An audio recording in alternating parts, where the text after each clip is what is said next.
Morning guys! Kami ay gagawa ng balag ng aking mga sitaw. Sitaw.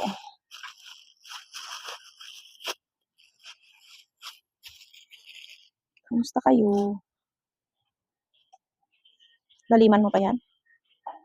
Ha?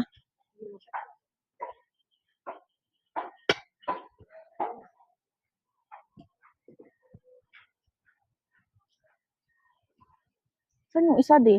Dalawa yan.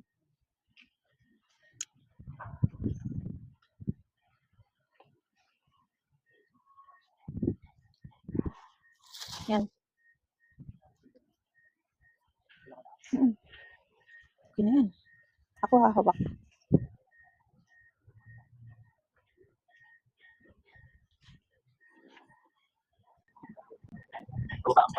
Yan, pero hatiin na natin.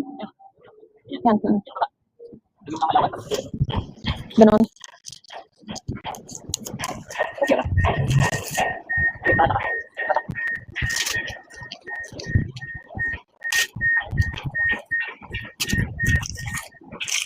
Ay, nagamay.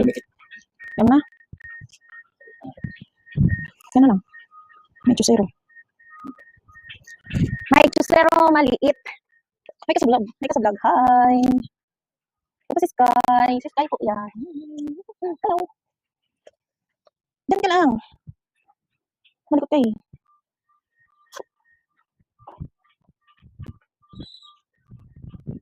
Tapos isa pa de.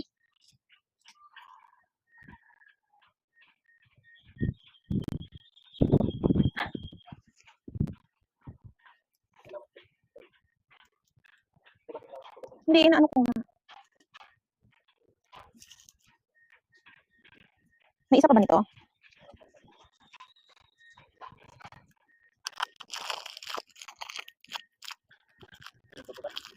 Sige.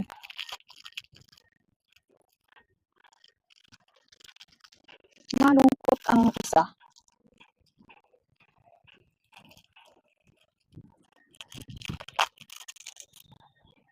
Oh.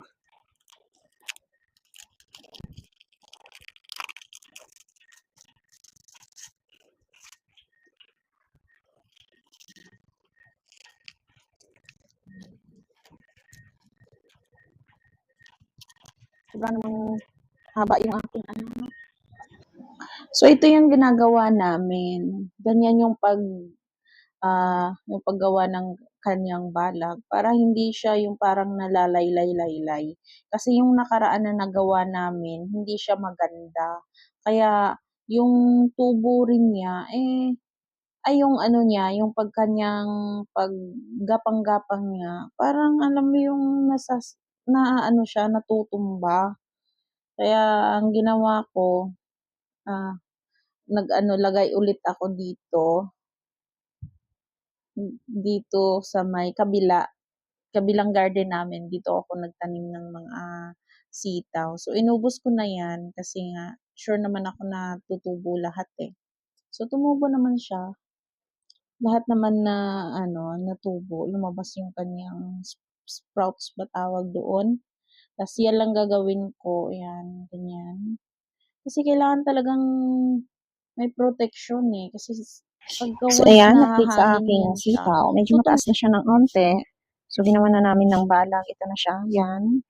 So, sana nga ay mamunga para marami tayong aanihin. So, sad to say, yung aking mais wala pang bunga. So, ito, mani yan. Yan, peanut. Ayan. So, wala pang mga bunga. Yung may mga tusok-tusok, yan, dyan namin tinanim yung mga mais. So, wala pang bunga. Wala pang tubo. Ayan, wala pa. Bakit? Yan naman guys. Thanks for watching. Bye!